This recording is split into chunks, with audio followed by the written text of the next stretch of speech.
Wow, it's amazing. It's really amazing. I'm feeling like riding a motorbike.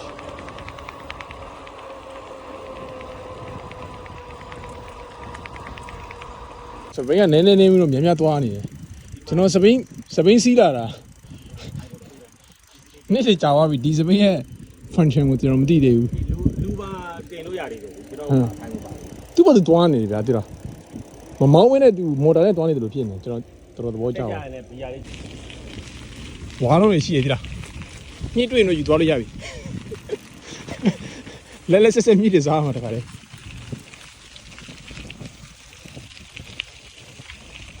မို့တက်လို့ရှိရင်စပိန်ကတော့လူကိုပြန်စီးပါတယ်ခင်ဗျာ